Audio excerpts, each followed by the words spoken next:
సర్వాధికారి గొప్ప దేవాశ్రయంగా నాయన స్తోత్రం వందనాలు స్థుతులు స్థుతులు స్థుతులు చెల్లిస్తుంటున్నాం నాయన మరి ఒక నూతన దినాన్న మీ రెండవ నా తండ్రి మీ కృపను బట్టి దయను బట్టి నీ ప్రణాళికను బట్టి నా తండ్రి వర్చువల్ ప్రేయర్ ఫెలోషిప్ లో మేమందరం కూడి వచ్చుటకి ఇచ్చిన కృప ధన్యతను బట్టి స్తోత్రాలు వందనాలు స్థుతి చెల్లిస్తూ ఉంటున్నాం.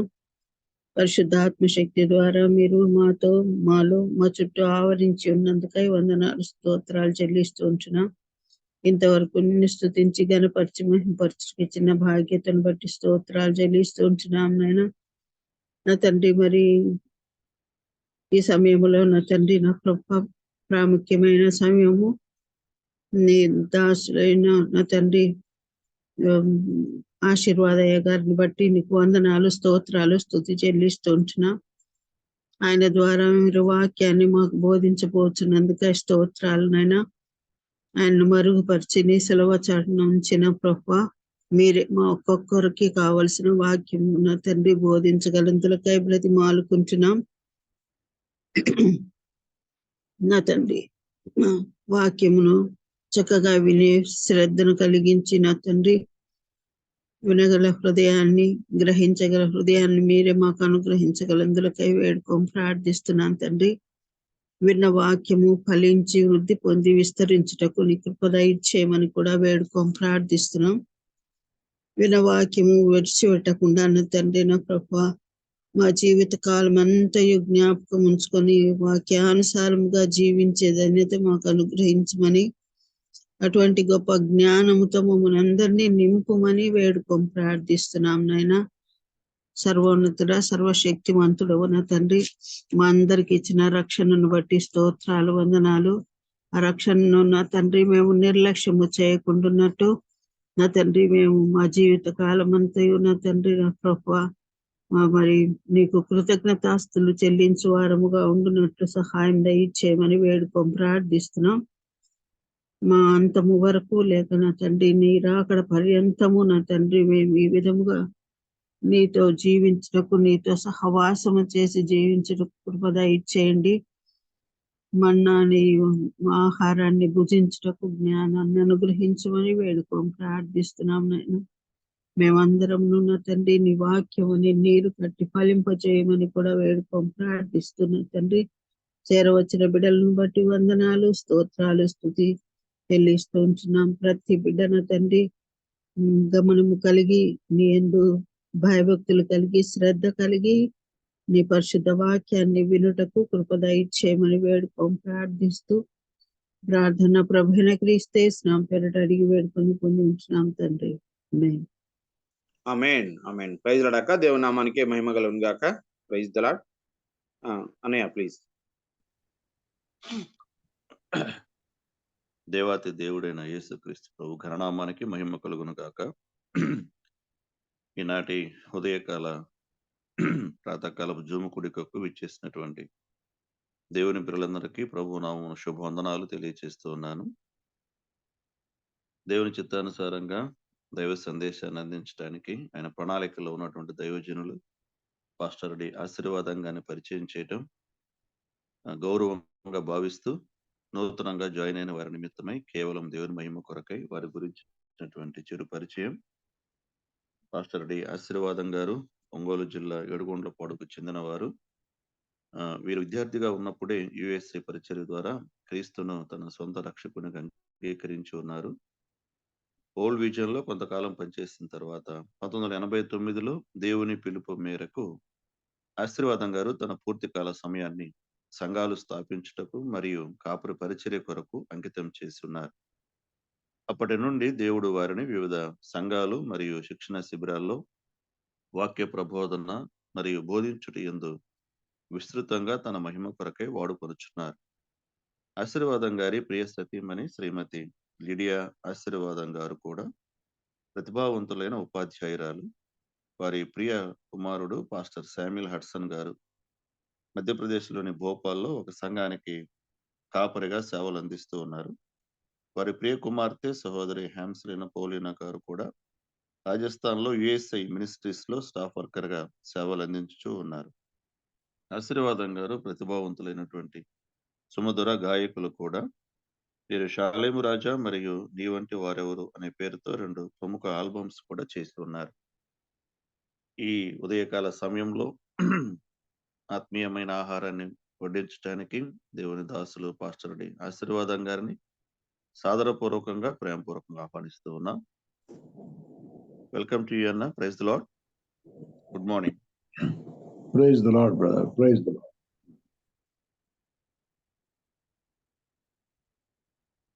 యెషయా గ్రంథము 54వ అధ్యాయం.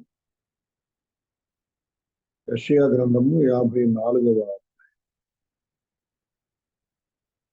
15, 16, 17 వచనాలు చదవండి. జనులు గుంపు కూడినను వారు నా వలన కూడరు. నీకు విరోధముగా గుంపు కూడు వారు నీ పక్షపు వారగుదురు. ఆలకించుము. నిప్పులూది తన వృత్తికి తగినట్టుగా పనిముట్టు చేయు కుమ్మరిని సృజించిన వాడను నేనే. నాశనం చేయుటకై పాడు చేయు వాని సృజించు వాడను నేనే. నీకు విరోధముగా రూపింపబడిన ఏ ఆయుధమును వద్దిల్లదు. న్యాయ విమర్శంలో నీకు దోషారోపణ చేయు ప్రతి వానికి నీవు నేర స్థాపన చేసేదవు. చాలు. ప్రేమగల తండ్రి, మీకు వందనాలు. ఈ మాటల్లో ఉన్న జీవము వెలుగు మేము పొందినట్లు నీ కనికరము దయచేయండి. యేసు ప్రభు నామములో ప్రార్థించి వేడుకొనుచున్నాం తండ్రి. ఆమేన్. ఈ అధ్యాయం ఎలా ప్రారంభమైందో మీకు తెలుసు. గొడ్రాల అనే సంబోధనతో ప్రారంభమైంది. గొడ్రాల అనే సంబోధనతో అంటే దేవుడు ఫలములు లేని ఇశ్రాయేలీలు ఉన్నారు. అయితే దేవుడే చొరవ తీసుకొని ఆశించిన ఫలములు నేటి వరకు నీ జీవితంలో లేవు. నీవెంతో తిన్నా గాని, నువ్వెంతో విన్నా గాని, నువ్వెంతో తీసుకుంటున్నప్పటికీ కూడా ఆశించిన ఫలములు నీలో లేవు. అయినా నేనే చొరవ తీసుకొని చెబుతున్నాను, నీవు గొడ్రాలవే కానీ నువ్వు జయగీతం ఎత్తుతావు అని చెప్పాడు. నువ్వు జయగీతం ఎత్తి పాట పాడతావు. ప్రసవ వేదన పడనిదాన జయకీర్తన ఎత్తి ఆనందపడము. సంసారి పిల్లల కంటే విడవబడిన దాని పిల్లలు విస్తారమగుదురని యెహోవా సెలవిచ్చుచున్నాడు. కాబట్టి దేవుడు ఎప్పుడూ కూడా ఆయనకి ద స్పిరిట్ ఆఫ్ రెస్టోరేషన్ ఎక్కువ అంటే ఆయన మనసే అది. ఇశ్రాయేలీయులతో చేసిన నిబంధన ఆయన మార్చడు కాబట్టి తన స్వభావమునకు విరోధముగా ఏది చేయలేని మనసు కలిగిన దేవుడు, తన నిబంధనను మార్చలేని దేవుడు, వీళ్ళు పడిపోతున్నా చెడిపోతున్నా ఫలాలు లేని చెట్టుగా ఎండిపోతున్నా దేవుడే చొరవ తీసుకుని వారికి విజయాన్ని జయాన్ని ఇస్తున్నాడు. అదే దీని అర్థం. గొడ్రాల అనే సంబోధన ఆశించిన ఫలములు లేని ఇశ్రాయేలును సూచిస్తా ఉంది. అయినా నువ్వు జయగీతం ఎత్తుతావు. నీవు సంసారి పిల్లల కంటే విడవబడిన దాని పిల్లలు విస్తారమగును అన్నట్లు. తర్వాత 2వ వచనంలో నీ గుడారపు స్థలమును విశాలపరుస్తావు. పిల్లలు విస్తారం అవుతారు, నీ గుడారపు స్థలమును విశాలపరుస్తావు. అంటే ఇశ్రాయేలు సంతతి వృద్ధి చెందుతుంది, సంతాన పరంగా, భౌతికంగా. రెండోది ఆధ్యాత్మికంగా కూడా వారు వ్యాప్తి చెందుతారు. వ్యాప్తి అనే మాట కూడా గమనించదగింది. కాబట్టి ఇశ్రాయేలు వ్యాప్తి చెందటం ఆగల. మరి ఇది యెషయా గ్రంథం యాక్చువల్గా యేసు ప్రభు వారు పుట్టక ముందు 700 సంవత్సరాలు అప్పుడు ప్రవచించబడింది. కానీ ఆ రోజు చెప్పబడిన మాట నేటికి కన్నులారా మనం చూస్తా ఉన్నాం. ఎంతో విస్తరించింది, దేశముగా ఏర్పడింది. ఇశ్రాయేలు ఒక ఫలించేడు కొమ్మగా మనం దాన్ని చూస్తా ఉన్నాం. కనుక దేవుడే చొరవ తీసుకొని జై గీతం ఎత్తుతావు, నువ్వు జై కీర్తన పాడతావు, పిల్లలు పుడతారు, లేక నువ్వు వ్యాపిస్తావు. వ్యాపించాలంటే మన వంతు ఒకటి ఉంది, గుడారపు స్థలమును విశాలపరచును. ఎన్లార్జ్ యువర్ టెంట్, అది పరిచర్యకు సంబంధించినటువంటి మాట. ఎన్లార్జ్ యువర్ టెంట్ అంటే have plan, have goals, have some targets, prayerfully, ప్రార్థనాపూర్వకంగా కొన్ని గోల్స్, కొన్ని ప్రణాళికలు కలిగి ఉండు. Have a vision. When you pray you will get the vision. ప్రార్థన చేస్తున్నప్పుడు దేవుడు దర్శనం ఇస్తాడు, గ్రహింపిస్తాడు. ఎన్లార్జ్ అయ్యే విషయంలోను, తర్వాత పరిచర్ని విస్తరించుకునే విషయంలో దేవుడు గైడెన్స్ ఇస్తా ఉంటాడు. దాన్ని మనం గమనించుకోవాలి. కాబట్టి ఎన్లార్జ్ యువర్ టెంట్ అంటే నీ పని నువ్వు చేయి. నువ్వు ఆటోమేటిక్గా కుడివైపునకు ఎడం వైపునకు వ్యాపిస్తావు. వ్యాపించటానికంటే ముందు do your work with what you have, what you can. నీకు కలిగి ఉన్న దాంతో ఏం చేయగలవో అది చెయ్యి, అప్పుడు నువ్వు వ్యాపిస్తావు అని చెబుతూ ఉన్నాడు. పిల్లలు లేనిది వ్యాపించటం ఏంటి? అదే మరి దేవుని కార్యం అంటే. తర్వాత భయపడకము, నీవు సిగ్గుపడనక్కర్లేదు, అవమానము తలంచుకుము, లజ్జపడనక్కర్లేదు అన్నాడు. అద్భుతమైన మాట ఈ మాటలు. దేవుడు దూరమైపోయిన, దెబ్బతినిపోయిన ఇశ్రాయేలును చేర్చుకునే విధానాన్ని గురించి చెప్పాడు. 6వ వచనం, విడవబడి దుఃఖాక్రాంతురాలైన భార్యను పురుషుడు రప్పించినట్టు, తృణీకరింపబడిన యవ్వనపు భార్యను పురుషుడు రప్పించినట్లు యెహోవా నిన్ను పిలుస్తూ ఉన్నాడు. కాబట్టి God is the God of restoration, who scattered, who disturbed. ఎవరైతే డిస్టర్బ్ అయ్యి చెదిరిపోయి గందరగోళం అయిపోతున్నారో వాళ్ళందరినీ కూడా తిరిగి సమకూర్చగలిగిన దేవుడు. ఆధ్యాత్మికంగా నీ జీవితంలో కూడా నాకెవరు లేరు, నన్ను ఎవరు పట్టించుకోరు, నేనింతే, నా జీవితము, నా సేవ ముగించబడింది అని అనుకుంటున్న పరిస్థితుల్లో నీవు ఈ వాక్యాన్ని అన్వయించుకొని ప్రార్థన చేసుకో. ఈ వాక్యాన్ని అన్వయించుకొని ప్రార్థన చేసుకోవచ్చు. ప్రభువా, ఎన్లార్జ్ మై టెంట్, నీ చిత్తాన్ని బయలుపరచు. పరిచర్యలో అభివృద్ధి లేదు, ఎక్కడేసేవ గొంగళ వేసిన దగ్గరే ఉంది, ప్లీజ్ అని మనం ఈ వాక్యాలు పెట్టి ప్రార్థన చేయొచ్చు. భక్సింగ్ గారు వాగ్దానాలు మెన్షన్ చేస్తూ ప్రార్థన చేసేవాడు. మంచి అలవాటు. దేవుడు ఖచ్చితంగా మన జీవితాలని సమకూర్చడానికి సిద్ధంగా ఉన్నాడు. ఉదాహరణ పోలిక ఏంటి ఇక్కడ? తృణీకరింపబడిన యవ్వన కాలపు భార్య, ఆమెను మరలా పిలిచినట్టు, ఏదో కారణం చేత రిజెక్ట్ చేయబడి, నీవు తృణీకరించబడి, బాధించబడి, ఒక భార్యను ఒక భర్త, నీవు నా కొద్ది పోచి, నువ్వు అలాంటి దానివి, ఇలాంటి దానివి, విశ్వాసఘాతుకురాలివి, నువ్వు నమ్మదగిన దానివి కావు అని ఏదో బలహీనతో, పాపమో గమనించో, లేక అనుమానం వచ్చో తృణీకరించినప్పుడు వాళ్ళు వీళ్ళు వచ్చి, ఎందుకురా నువ్వు బంగారం లాంటి భార్యను అలా అనుమానిస్తావు, బాధ పెడతావు, నీకు తెలియదు, నాకు తెలుసు వాళ్ళ సంగతి అని ఎవరో పెద్దలు అన్ని ఎరిగిన వాళ్ళు కౌన్సిల్ చేయగా ఆ బ్రదరు తిరిగి మరలా తన భార్య దగ్గరికి వెళ్ళి ఆమెను చేర్చుకున్నాడు.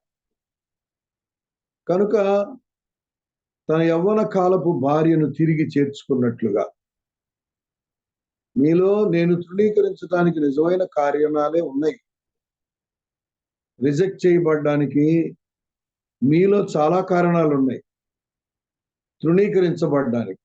అయినా తిరిగి ఒకడు తన భార్యను చేర్చుకున్నట్లు నేను మిమ్మల్ని చేర్చుకుంటాను అని దేవుడు తన నిబంధనకు కట్టుబడి చెదిరిపోయిన, గందరగోళం అయిపోతున్న ఇశ్రాయేలును మరలా చేర్చుకున్నట్టు ఈ దినాన నిన్ను కూడా అలా చేర్చుకుంటాడు. ఆయన మనస్సు మారలేదు, నువ్వు చనిపోయిందాక మారదు. ఆయన మనసు అంతే. Is the God of restoration. Restoration అనేటువంటిది ఆ ఏదైనా తోటలోనే ప్రారంభమైంది. పాపం చేసినప్పుడే అప్పుడు ఆయన గొర్రెపిల్లను, ఒక జంతువును వధించి మరి దిగంబరులుగా ఉన్నటువంటి వారికి చర్మ వస్త్రాలు ధరించాడు కదా, చర్మపు వస్త్రాలు తొడిగించాడు. ఆనాడే అవిధేయత వలన, చెప్పిన మాట వినకపోవడం వలన, దేవుడు మాట నమ్మకుండా దెయ్యపు మాట విని వాళ్ళు సిగ్గు, అవమానం తెచ్చుకున్నప్పుడే ఏదైనా తోటలోనే దిగంబరత్వాన్ని కప్పడానికి దేవుడు గొప్ప కార్యం జరిగించాడు. అందుచేత ఏదైనా తోటలోనే రెస్టోరేషన్ ప్రారంభమైంది. కాబట్టి నా ప్రియమైన స్నేహితులారా, ఈ దినాల్లో సాతాను తన బిడ్డల్ని బాగా నిరాశకు గురి చేస్తున్నాడు. మేము ఇక ఇంతేనా, మేము డెవలప్ కామా, మనం ఇక పైకి లేవలేమా, ఏంటి మన పరిస్థితి అనుకుంటున్నాడు. నో, యేసుక్రీస్తు ప్రభువుని దేవుడు ఎందుకు ఇచ్చాడంటే పతనమైపోయిన లోకాన్ని పైకి లేపడానికే, పాడైపోయినటువంటి కుటుంబాలను కట్టడానికే, హోప్లెస్ గా ఉన్న వారికి హోప్ ఇవ్వడానికే, నిరాశలో ఉన్న వారికి నిరీక్షణ ఇవ్వడానికి, పతనమైన దానిని పైకి లేపడానికి, పడిపోయిన వారిని ఉద్ధరించటానికి, కృంగిన వారిని లేవనెత్తడానికి జవాబుగా యేసుక్రీస్తుని దేవుడు ఈ లోకానికి పంపించాడు. Jesus Christ is the God of restoration. Jesus Christ is the greatest instrument of a restoration. కాబట్టి సమకూర్చటంలో యావత్ ప్రపంచాన్ని పాపము నుండి దేవుడిచ్చిన పోలికను, ఉద్దేశాలను, ప్రణాళికలను పాడు చేసుకున్నటువంటి లోకాన్ని తిరిగి సమకూర్చి దేవునితో సమాధానపరిచి వారిని సమకూర్చటానికి దేవుడు పంపిన సమకూర్పు సాధనము యేసు ప్రభువే. సమకూర్చే సాధనము, సమకూర్పు అనే పేరు యేసు ప్రభువుకి పెట్టొచ్చు. యేసు ప్రభువే సమకూర్చే సాధన. కనుక నువ్వు తృణీకరించబడ్డావా, ఫలములు లేని గొడ్రాలుగా ఉన్నావా, వ్యాప్తి లేకుండా ఎక్కడేసిన గొంగళి వేసిన కాడే ఉన్నావా, ఏమి విశాలత లేకుండా నువ్వు అక్కడే ఉన్నావా, కానీ నిన్ను ఫలింప చేసే దేవుడు, నిన్ను వ్యాప్తి చేసే దేవుడు, ఆయన చేయమన్నది చేస్తూ వెళ్తే నిన్ను ఒక యవ్వన కాలపు భార్యను మరలా పిలిచిన దేవుడు పిలిచినట్టుగా నిన్ను నన్ను ఆయన పిలవడానికి సిద్ధంగా ఉన్నాడు. కనుక don't give chance to the spirit of discouragement. నిరాశ అనేటువంటి ఆత్మకు, మనస్తత్వానికి నువ్వు చోటు ఇవ్వకుండా జాగ్రత్త పడు. ఇంకా కొన్ని మాటలు చూస్తున్నాం, చక్కని మాటలు. ఆయన అన్నాడు, నిమిషం మాత్రము నేను విసర్జించి తిని గొప్ప వాత్సల్యముతో నిన్ను సమకూర్చెదను. నిమిషమాత్రము విముఖుడనైతిని, నిత్యమైన కృపతో నీకు వాత్సల్యము చూపుదునని విమోచకుడు చెబుతున్నాడు. ఆ మాట నిన్ను సమకూరుస్తాను అని ఎవరు చెప్తున్నారు? విమోచకుడు చెబుతున్నాడు. నిన్ను విమోచించిన వాడు చెబుతున్నాడు. అంటే ఆల్రెడీ యు ఆర్ రిడీమ్డ్. నువ్వు విమోచించబడ్డావు. Already you bought with a price. విలువ పెట్టి కొనబడ్డావు. ఇది నిజం. నేను చెప్తున్నాను కాబట్టి కాదు. ఈ మాటలు వింటున్న బిలీవర్స్ అందరూ కూడా క్రీస్తు రక్తం చేత కొనబడ్డారు. We are the redeemed people. మనమంతా విమోచించబడిన వారు. ఆ విషయం తిరుగులేని సత్యం కదా. అందుచేత నిత్యమైన కృపతో వాత్సల్యం చూపుతాను. నిమిషం మాత్రం విసర్జించాను గాని గొప్ప వాత్సల్యంతో సమకూరుస్తాను. 7వ వచనం. కనుక సోదరి సోదరులారా, అవసరాన్ని బట్టి విసర్జిస్తాడు. అవసరాన్ని బట్టి డిస్టెన్స్ మెయింటైన్ చేస్తాడు. దేవుడు నా ప్రార్థన వింటం లేదే, నా పరిస్థితి ఎలాగే ఉందని అనుకునే వాళ్ళు ఉన్నారు. నో, అది వినకపోవడం కాదు, వెయిట్ చేయడం, కొంత నిన్ను చెక్ చేయడం, కొంత నిన్ను చక్క చేయడానికి, నీ లోపము నీ తప్పు నువ్వు తెలుసుకొని పశ్చాత్తాపడడానికి దేవుడిచ్చే గ్యాప్ అది. కొన్నిసార్లు కొంతమంది సంఘంలో కానీ లేకపోతే పిల్లల విషయంలో కానీ ఎంత చెప్పినా వినకుండా, ఎంత నేర్పిద్దామన్నా నేర్చుకోకుండా వాళ్ళ ఇష్టమే నెరవేర్చుకుంటూ తల్లిదండ్రులకు దుఃఖాన్ని కలుగు చేసే పిల్లలు ఉన్నారు. అలాగే సంఘ కాపరిని మానసికంగా ఇబ్బంది పెట్టి ఒక రకంగా విధేయత లేకుండా, ఎన్నిసార్లు ఈ పద్ధతి మార్చుకో అంటే మార్చుకోకుండా సంఘ నాయకులను బాధ పెట్టే మనుషులు కూడా ఉన్నారు. అప్పుడు ఏమనిపిస్తుంది అంటే కొంత డిస్టెన్స్ లో పెట్టడం మంచిది. వాళ్ళు నేర్చుకుని, నేను ఎందుకు వాడిని దూరంగా పెట్టాను, నేను ఎందుకు ఈ అమ్మాయిని దూరంగా పెట్టాను, అది వాళ్ళు గ్రహించి వాళ్ళు తను రియలైజ్ అయ్యి రిపెంట్ అయ్యి వచ్చిందాకా కొంత డిస్టెన్స్ లో మాట్లాడకుండా గ్యాప్ ఉంచుదామని నాయకులు కనిపిస్తుంది, నిజమైన నాయకులు. అయితే ఇప్పుడు ఏమవుతుందంటే ఒక్కరోజు ఆలస్యంలోనే మనుషులు తిరగబడిపోతున్నారు. ఈ గ్యాప్ సంగతి, డిస్టెన్స్ సంగతి వాళ్ళకి ఏం తెలుసు? మాట్లాడటం లేదు, పలకటం లేదు అనేది ఒకటే తెలుసు. వాళ్ళని క్రమపరచడానికి మౌనంగా ఉన్నామన్న సంగతి వాళ్ళకేం తెలుసు? కాబట్టి ఇప్పుడు మరీ మితిమీరినోళ్ళు వచ్చారు కదా, మరీ మితిమీరిన జ్ఞానం. వాళ్ళు మాట్లాడకపోతే ఏందంట, పాస్టర్ గారు రాకపోతే ఏందంట అనుకొని ఈ రోజున కొంత అయినా ఆలస్యాన్ని భరించలేని వాళ్ళు, కొంత గ్యాప్ను భరించలేని వాళ్ళు, డిస్టెన్స్ని భరించలేని వాళ్ళు సమాజంలో ఉన్నారు, సంఘంలో ఉన్నారు. ఈయన విడిచిపెట్టింది నిమిషమేనంట. అసలు అర నిమిషానికే భూకంపం వస్తుంది. అర నిమిషం భూకంపం వస్తేనే అల్లకల్లోలం అయిపోతుంది. నిమిషం విడిచిపెడితే ఎవడు బ్రతుకుతాడు? కనుక ఆయన విడిచిపెట్టింది నిమిషమే. కానీ ఈనాడు ప్రజలు అనుకుంటున్నారు అసలు బొత్తిగా విడిచిపెట్టాడు దేవుడు, నన్ను పట్టించుకోవడం లేదు అంటున్నారు.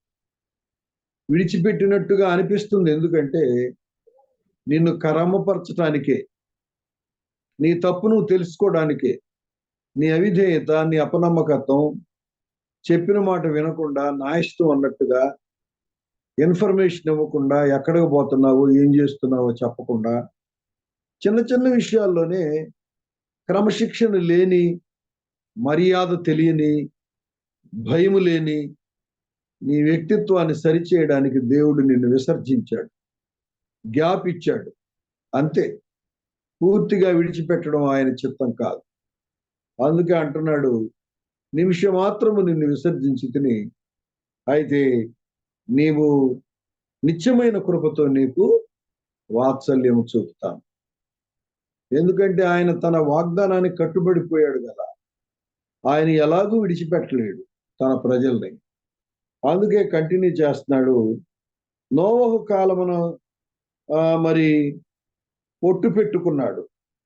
నోవాహు కాలం 9వ వచనంలో, నీ మీద కోపముగా ఉండనని నిన్ను గద్దింపనని నేను ఒట్టు పెట్టుకొని ఉన్నాను. పర్వతములు తొలగిపోయినను, మెట్టలు తత్తరిల్లను, నా కృప నిన్ను విడిచిపోదు, సమాధాన విషయమైన నా నిబంధన తొలగిపోదు అని నీ యందు జాలిపడు యెహోవా సెలవిచ్చుచున్నాడు. అందుచేత ప్రియులారా, నీ యందు జాలిపడు యెహోవా, ఇందాక నీ విమోచకుడు సెలవిస్తున్నాడు, ఇప్పుడు నీ యందు జాలిపడు యెహోవా సెలవిస్తున్నాడు. ఏంటది? నిన్ను సమూలంగా నాశనం చేయడం ఆయన ఇష్టం కాదు. నోవాహు కాలంలో మరి ఒకే నీతిమంతుడైన నోవాహును కుటుంబాన్ని కాపాడి జలప్రళయం అంతా పోయిన తర్వాత 8వ అధ్యాయం 20-21 వచనాల్లో పవిత్ర పశువులు, పవిత్ర పక్షులను తీసుకొచ్చి నోవాహు ధూపం వేశాడు కదా, బలిచ్చాడు, ధూపం వేశాడు. ఆయన ఆఘ్రాణించి అనే మాట ఉంటుంది అక్కడ. ఆ వచనాల్లో పవిత్ర పశువులు, పక్షులు తీసుకొచ్చి ధూపం వేయిన తర్వాత ఆయన ఆఘ్రాణించి, దేవుడు యెహోవా ఆఘ్రాణించకంటే తృప్తి చెందగా, ఆ ఆరాధనకు, ఆ ప్రార్థనకు తృప్తి చెందగా, నేనిక మీదట మన్నరులను నాశనం చేయనని వాగ్దానము ఒట్టు పెట్టుకున్నాడు. అక్కడ పెట్టుకున్నాడు ఒట్టు. నోవాహు జలప్రళయం తర్వాత 8వ అధ్యాయం 20-21 వచనాల్లో ఒట్టు పెట్టుకున్నాడు దేవుడు. అది గుర్తు చేస్తున్నాడు. నేను ఒట్టు పెట్టుకున్నాను, నోవాహు కాలమున జలప్రళయం వచ్చి నేను చేసినట్టు చేయదు. ఒట్టు పెట్టుకున్నట్లు నేను ఒట్టు పెట్టుకుని ఉన్నాను. పర్వతాలు తొలగిపోతాయేమో, మెట్టలు తత్తరిల్లుతాయేమో, నా కృప నిన్ను విడిచిపోదు, సమాధాన విషయమైన నా నిబంధన తొలగిపోదు. ఆ రోజు డైరెక్ట్ గా నిబంధన చేశాడు. ఈ రోజు అసలు ప్రభువునే పంపించి ప్రభు యొక్క రక్తం ద్వారా నిబంధన చేశాడు. ఈ నిబంధన మారదు. ఈ నిబంధన అసలు మారేది కాదు. అబ్రాహాముతో చేసిన నిబంధనలో క్రీస్తు నామము ద్వారా, క్రీస్తు రక్తం ద్వారా మనం బైండ్ అయిపోయాం. మనం ఆ నిబంధనలోకి వచ్చేసాం. By faith in Christ, by faith in the blood of Christ, in the name of Christ, we are linked with the covenant of Abraham. అబ్రహాముతో దేవుడు చేసిన నిబంధనతో మనం లింక్ అయిపోయాం క్రీస్తు రక్తం ద్వారా. అందుకే జక్కయ్య కాంటెక్స్ట్ లో ఏమన్నాడు? జక్కయ్య కాంటెక్స్ట్ లో ఇతడును అబ్రహాము కుమారుడే అన్నాడు. కొన్ని వేల సంవత్సరాల క్రితం ఉన్న అబ్రహాముకి నిన్నగాక మొన్న పుట్టిన జక్కయ్యకి అసలు ఏమి సంబంధం? ఫెయిత్. ప్రభు సంధించాడు, మాట్లాడాడు.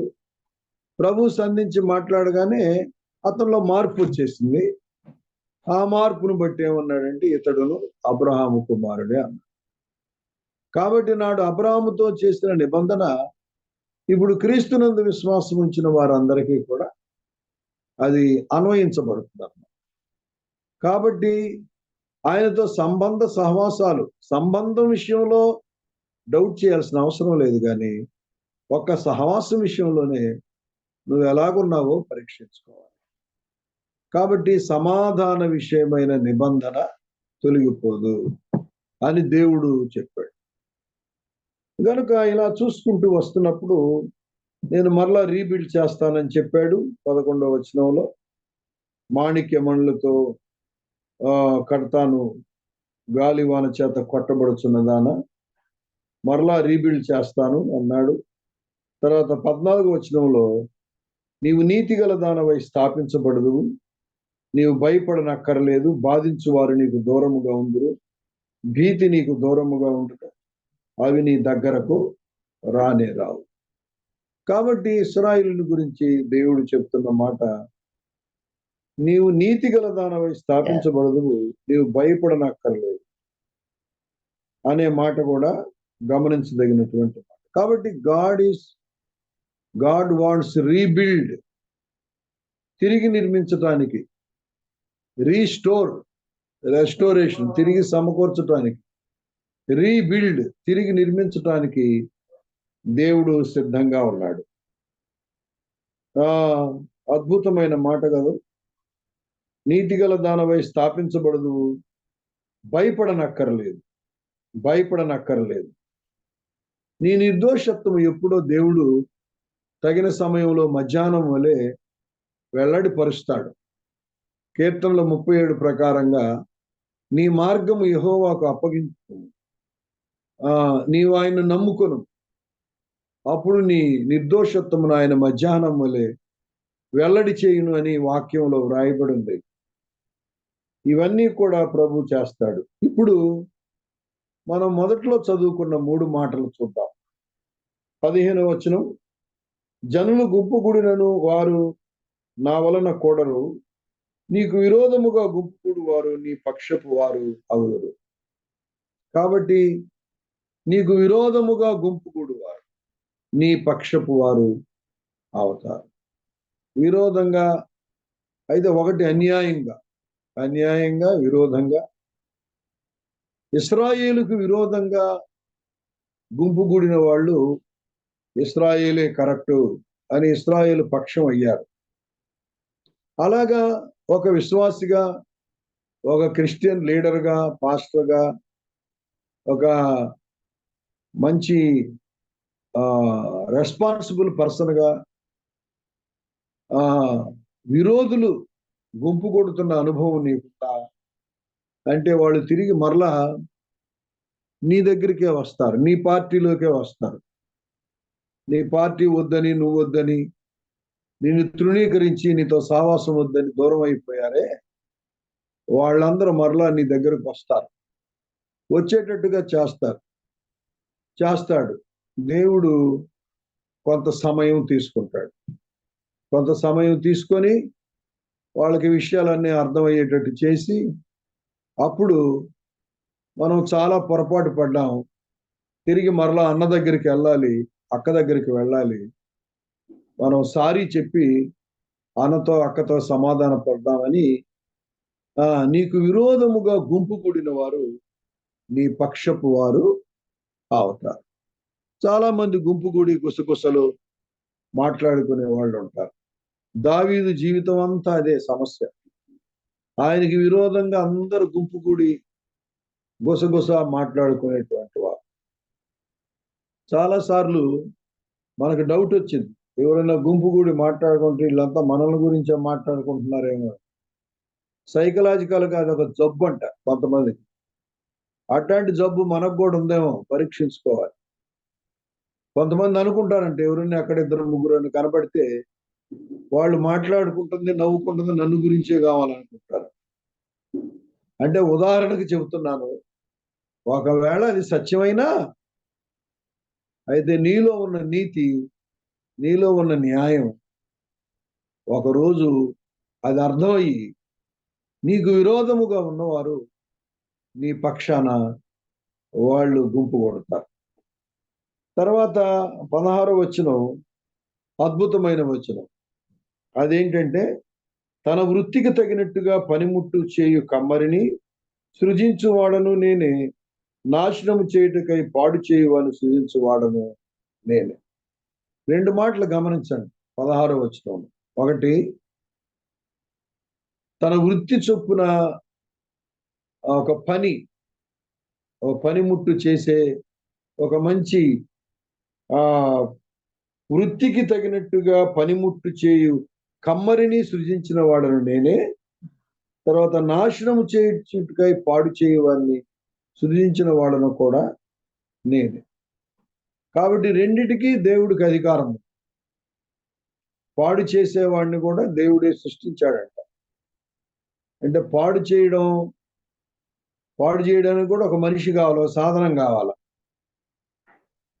దేవుడు చాలాసార్లు, మీకు తెలుసు, రాజుల గ్రంథం, దినవృత్తాంతాలు ఇవన్నీ చదువుతూ ఉంటే మనకు ఒక విషయం అర్థమైంది. ఇంతెందుకు, ఇర్మియా కాలంలో మీరు బబులోనుకు పంపించబడతారని దేవుడు చాలాసార్లు చెప్పాడు. వాళ్ళే బబులోనికి మేము వెళ్ళడం ఏంటి, రాద్దుద్దని ఆ మాట చెప్పిన ఇర్మియాని ఆ బొండలు బిగించి ఆ బావిలో వేయడమో లేకపోతే ఆయన్ని చాలా ఇబ్బంది పెట్టారు. ఉన్నట్టుగా చెప్పినది. అలాగా ఇక్కడ విషయం ఏంటంటే పాడు చేయవారిని సృజించేది కూడా దేవుడే. బబులోనుకి, అష్షూరీయులకి, ఇశ్రాయేలీయుల్ని అప్పుడప్పుడు అప్పగించింది ఎవరో? దేవుడే అప్పగించాడు. కాబట్టి అప్పగించే అధికారం ఉంది, కొట్టించే అధికారం ఉంది, తిట్టించే అధికారం ఉంది, శిక్షించే అధికారం ఉంది, మేలు చేసే అధికారం కూడా ఉంది. కాబట్టి ఈ 2 మాటల్లో దేవుని యొక్క సార్వభౌమాధికారం చూస్తున్నాం. 2 మాటలంటే 16వ వచనంలో ఇక్కడ మంచి చేయడానికి సృజించింది నేనే అన్నాడు, పాడు చేయడానికి సృజించింది కూడా నేనే అన్నాడు. కాబట్టి సావరింటీ ఆఫ్ గాడ్ ఆ 16వ వచనంలో మనకు స్పష్టంగా కనబడుతుంది. సావరింటీ అన్నప్పుడు మేలు చేయడానికి హక్కు ఉంది, కీడు చేయడానికి కూడా హక్కు ఉంది. అందుచేత నా ప్రియమైన స్నేహితులారా, 16వ వచనం అద్భుతమైన వచనం. ఒకసారి పౌలు అన్నాడు, అతనిని సాతానుకు అప్పగించితిని అన్నాడు పౌలు. గుర్తుందా? అంటే సాతాను కూడా అవసరమే. మనం ఇప్పుడు ఏ పార్టీ రాకూడదు అనుకుంటున్నామో, భారతదేశాన్ని డిస్ట్రాయ్ చేసే న్యాయాధిపతుల గ్రంథం 9వ అధ్యాయంలో ఇదిగో ముళ్ళ పొదనైన నన్ను ఎన్నుకోండి, లేకపోతే నేను వచ్చి అగ్నితో కాల్చేస్తాను అన్నట్టుగా ఒకళ్ళు అంటున్నారు. అది అందరికీ తెలిసిన సంగతి.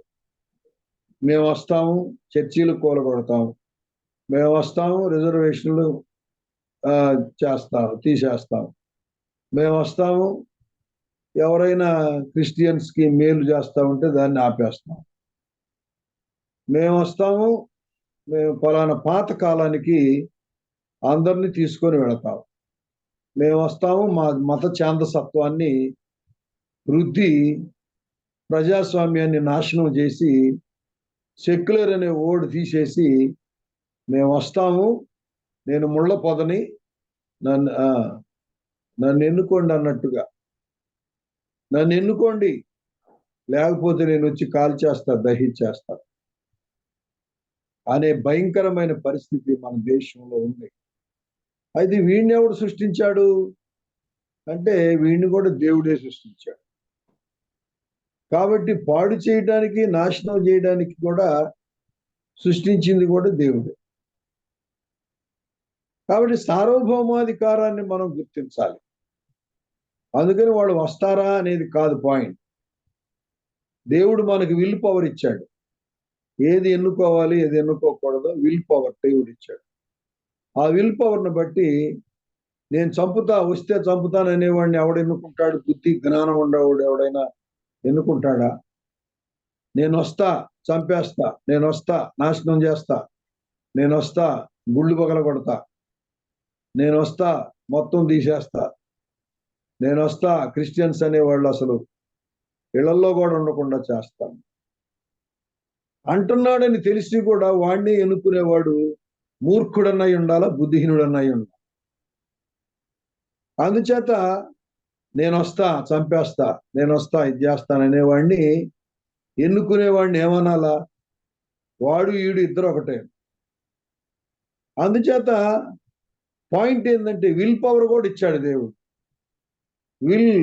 విల్ పవర్ అంటే will power, freedom to choose, ఎన్నుకునేటువంటి దాన్ని దేవుడిచ్చాడు. ఎన్నుకునేటువంటి స్వతంత్రత దేవుడిచ్చాడు. దాన్ని ఉపయోగించాలి. పాడు చేసే సంగతి, బాగు చేసే సంగతి దేవుడు చూసుకుంటాడు. కానీ ఆయనకు అధికారం ఉంది. పాడు చేయడం, బాగు చేయడం అనేది ఆయనకు అధికారం. ఆ విషయం తిరుగులేదు. కానీ దేవుడు నీకు ఫ్రీడమ్ ఆఫ్ విల్ ఫ్రీడమ్ ఇచ్చాడు. ఫ్రీడమ్ టు చూజ్ ఇచ్చాడు. ఎన్నుకునేటువంటి స్వేచ్ఛ ఇచ్చాడు. దాన్ని బట్టి నీవు జాగ్రత్తగా ఎన్నుకునే విషయం కూడా మెళకువగా ఉంది. కాబట్టి ఎవడైనా ఆ రోజు ఆ యెరుబ్బయలు కాంటెక్స్ట్ లో న్యాయాధిపతుల గ్రంథం 9వ అధ్యాయంలో 4 రకాల చెట్లు సంగతి చెప్తాడు కదా. ద్రాక్ష చెట్లు, ఒలివ చెట్టు, అంజూరు చెట్టు చెప్తాడు కదా. తర్వాత ముళ్ళ చెట్టు కాడికి వచ్చి అడిగితే ఎస్ నన్ను ఎన్నుకోండి లేకపోతే కాల్చేస్తాం మిమ్మల్ని. న్యాయాధిపతులు 9వ అధ్యాయం చదవండి, చాలా బాగుంటుంది అర్థం. అయితే చివరికి ఆ యోతాం అనేవాడు తప్పించుకుంటాడు. మరి ఆ యోతాం వలన మిగిలిన వాళ్ళందరూ కూడా రక్షించబడతారులేండి. అది పెద్ద స్టోరీ, చాలా బాగుంటుంది. ఇక్కడ పాయింట్ ఏంటంటే 16వ వచనం చదివిన 16వ వచనం దేవుని యొక్క సావరింటి, అది దేవుని యొక్క సార్వభౌమాధికారాన్ని తెలియపరుస్తుంది. కాబట్టి మంచిని చేయడానికి అధికారం ఉంది దేవునికి. నాశనము చేయుటకై పాడు చేయు వారిని కూడా సృజించింది ఆయనే. అందుకే సామెతల గ్రంథంలో ఉంది, నాశనము చేయుటకు ఆయన భక్తిహీనులను నియమించనని వ్రాయబడి. అయితే ఇప్పుడు దేవుడు మనకి చేశాడు, ఆయన అధికారం ఉంది. అయితే వాట్ అబౌట్ అవర్ పార్ట్ అనేది మనం ఆలోచించాలి. చివరి మాట ఏంటంటే, నీకు విరోధముగా రూపించబడిన ఏ ఆయుధమును వర్ధిల్లదు, న్యాయ విమర్శలో నీకు దోషారోపణ చేయు ప్రతివానికి నీవు నేరస్థాపన చేయదు. ఎవడైనా జడ్జిమెంట్లోకి వచ్చి నీ మీద దోషారోపణ చేస్తే వాడి మీద నేరస్థాపన చేయగలిగిన కెపాసిటీ నేను నీకు ఇస్తాను. వాడు అవతల చాలా తప్పులు పెట్టుకొని నువ్వు దోషివి అంటున్నాడు. వాడు దోషాలు చాలా చేశాడు, అవతలోడు చాలా తప్పులు చేశాడు. జడ్జిమెంట్కి వచ్చేటప్పటికి నువ్వే దోషి అంటున్నాడు. కానీ దేవుడు అంటున్నాడు, నేను నీ పక్షాన ఉంటాను. ఎవరైతే నీ మీద నేరస్థాపన చేస్తారో, దోషారోపణ చేస్తారో వాళ్ళ మీద నేను నేరస్థాపన చేసేటట్టు నేను నీకు తోడై ఉంటాను. నీకు విరోధముగా రూపించబడిన ఏ ఆయుధము వర్ధలు, నీకు విరోధముగా ప్రణాళికలు తయారు చేసిన, నీకు విరోధముగా పన్నాగాలు తయారు చేసిన, నీకు విరోధముగా యుక్తిగా ప్లాన్ చేస్తున్న, నీకు విరోధముగా చాప కింద నీరులాగా నిన్ను, నీ క్రైస్తవ్యాన్ని, నీ మందిరాన్ని, నీ సేవను పాడు చేయడానికి సాతాను అధికారుల ద్వారా, గవర్నమెంట్ ద్వారా నీకు విరోధముగా రూపిస్తున్నటువంటి ఆ సాధనమేదో, రూపిస్తున్నటువంటి plan 1, plan A, plan B, ఏమేం ప్లాన్లు చేస్తున్నాడో సాతాను. నీకు విరోధముగా ఇశ్రాయేలు, నా సేవకుడువైన యాకోబు, భయపడకము, నిన్ను విడిపించుటకు నేను నీకు తోడై ఉన్నాను అన్నాడు. ఇర్మియా గ్రంథంలో అదే మాట చూస్తున్నాను, నిన్ను విడిపించుటకు నేను నీకు తోడై ఉన్నాను. అవునండి, అబద్ధమాట నేరని దేవుడు చెబుతున్నాడు. నీకు విరోధముగా రూపించబడిన ఏ ఆయుధము వర్తిల్లదు. తీసుకో ఆ మాట, యేసయ్య నామంలో క్లెయిమ్ చేయి, దేవుడు నీ కార్యాన్ని జరిగిస్తాడు. కనుక ఈ రోజున ఈ సెలక్షన్ అండ్ ఎలక్షన్కి సంబంధించిన విషయాల్లో కూడా చాలా మనుషులుగా భయం కలుగుతుంది. మానవ నైజం కనుక భయం వేస్తా ఉంది. కానీ ఎవరైనా ఇదిగో నేను చంపేస్తాను, అలా చేస్తాను, నాశనం చేస్తాను అన్నవాడిని కావాలని ఎన్నుకునేవాడు ఎవడైనా ఉంటాడా? ఉంటే అంత బుద్ధిహీనత, అంత మూర్ఖత్వం ప్రపంచంలో ఇంకేది ఉండదు. దేవుడే అనుమతిస్తే మనం ఏం చేయలేం. కానీ జ్ఞానము కలిగినటువంటి వాడు జాగ్రత్తగా ఉంటాడు. The substance of this chapter is restoration. దేవుడు నీ పక్షాన ఉన్నాడు. అవసరాన్ని బట్టి నిన్ను కొంతకాలం విసర్జించినా, గ్యాప్ ఇచ్చినా, డిస్టెన్స్లో ఉంచినా అది మేలు కొరకే. నువ్వేమీ భయపడు, నువ్వు భీతి చెందనక్కర్లేదు. నీ పిల్లలు మేలు పొందుతారు, నేను నీకు తోడుగా ఉంటాను. సో ఈ నీడ్ నాట్ వరీ. ఇశ్రాయేలు, నువ్వు నా చేత ఎన్నుకోబడిన వ్యక్తివి కదా, నా ప్రజలుగా భూమి మీద ఉండాలని నా కోసం మీరు ఏర్పాటు చేయబడిన వ్యక్తులు కదా, నేను ఎలా విడిచిపెడతాను? సమాధాన విషయమైన నా నిబంధన తొలగిపోదు. శత్రువులు ఒకవేళ మీ మీదకి లేచినా నీ శత్రువులు విరోధులు నీ పక్షపు వారు అవుతారు. నీకు విరోధముగా రూపించబడిన ఏ ఆయుధము వర్ధలు. రూపిస్తున్నారు, తయారు చేస్తున్నారు, ప్రణాళికలు చేస్తున్నారు, పన్నాగాలు వేస్తున్నారు. పన్నాగాలు ప్రణాళికలు ఎన్ని కూడా సంఘమునకు వ్యతిరేకంగా ఏదే నిలవలేదు. అందుకే I will build my church. Church నాది, రక్తం ఇచ్చింది నేను, కొరింది నేను. It is my responsibility to protect you. నిన్ను కాపాడడం ఇది నా బాధ్యత. I will build my church. చర్చిలో ఎవరున్నారు? నువ్వున్నావు, నేను. క్రీస్తు రక్తం చేత కడగబడిన వారిలో నువ్వున్నావు, నేనున్నావు. కాబట్టి మనల్ని ప్రొటెక్ట్ చేసే విషయంలో దేవుడు ఫెయిత్ఫుల్, గాడ్ ఈజ్ ఫెయిత్ఫుల్. అందుకే ఈ రోజు వరకు ఎలా ఉన్నాం, రాబోయే రోజుల్లో కూడా అలాగే ఉంటాం. God is faithful. అయితే ఆయన సార్వభౌమాధికారాన్ని మనం ఏం చేయలేము, ప్రశ్నించలేము. అయితే మనకి దేవుడిచ్చిన జ్ఞానాన్ని, వివేకాన్ని ఉపయోగించుకొని what is right and what is wrong అనేది మనం తెలుసుకొని ముందుకు వెళ్ళాలి. కాబట్టి ప్రభు ఇచ్చిన వాగ్దానంతో కూడిన ఈ యొక్క ఈ చక్కని సమకూర్పు అనే అర్థం ఇచ్చేటువంటి ఈ చాప్టర్ని నీవు కూడా చదువుకో. తర్వాత యెహోవా సేవకుల నీతి నా వలన కలుగుతుందని చివరిలో ఒక మాట చెప్పాడు. వారి స్వాస్థ్యము నేనే, అదే వారి స్వాస్థ్యం అని ప్రభు చెప్పాడు. కనుక రక్షించబడిన ప్రభు బిడ్డలారా, విశ్వాసులారా, దైవజనులారా, don't get into discouragement. నిరాశలోకి వెళ్ళొద్దు. God is sovereign. ఆయన ఏమైనా చేయగలడు. ప్రార్థన చేయడం మన వంతు, పని చేయడం మన వంతు. ప్రార్థన చేయడం, ఏం పని చేయమన్నాడు అది చేయడం, అంతే. దేవుడే తన సంఘానికి విరోధంగా రూపించిన ఏ ఆయుధం వర్ధిల్లకు ఆయనే సహాయం చేస్తాడు.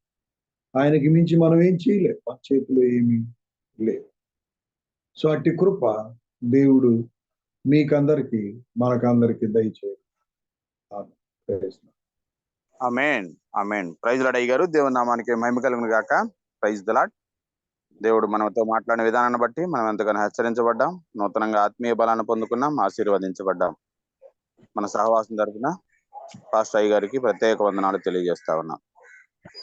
ప్రైజ్ లార్డ్ అయ్య గారు. మన మధ్య ఉన్నటువంటి పాస్టర్ జామి రవికుమార్ అయ్య గారు మీరు సిద్ధంగా ఉన్నట్లయితే ముగింపు ప్రార్థన, పరలోక ప్రార్థన, ఆశీర్వాదం ఇవ్వండి ప్లీజ్.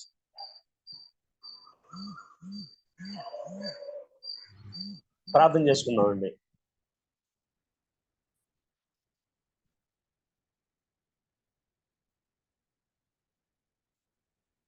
పరిశుద్ధమైన తండ్రి, నీ బంగారు పాదాలు కొందరం ప్రభా. నీ ప్రేమను బట్టి, కృపను బట్టి ప్రత్యేకమైన వందనాలు తండ్రి. ఈ యొక్క ఉదయకాల సమయంలో ప్రభా విధంగా తండ్రి కూడి ప్రభా నీ దాసుని ద్వారా తండ్రి మాతో చెప్పిన మాటలు బట్టి ప్రత్యేకమైన వందనాలు చెల్లిస్తూ ఉన్నాం ప్రభా. అయ్యా నీ దాసుతో అనుభవం ద్వారా అతని ప్రభా నువ్వు ఇచ్చిన దేవతను ప్రభా, సేవా జీవితం ద్వారా ఇచ్చిన బైబిల్ జ్ఞానం ద్వారా ప్రభా చెప్పిన ప్రతి మాటను ప్రభా బట్టి వందనాలు చెల్లిస్తున్నాను తండ్రి. కేవలం తండ్రి వాక్యం విని విడిచిపెట్టేవారు మాకు కాకుండా ప్రభా వాక్యానుసారంగా జీవించగలిగే ప్రభా తండ్రి నీ కృప మాకు దయచేయమని ప్రార్థన చేస్తూ ఉన్నాను ప్రభా. సహాయం దయచేయండి. నీ దాసుని ఇంకా ప్రభా బలంగా వాడుకోమని ప్రార్థన చేస్తూ ఉన్నాం ప్రభా.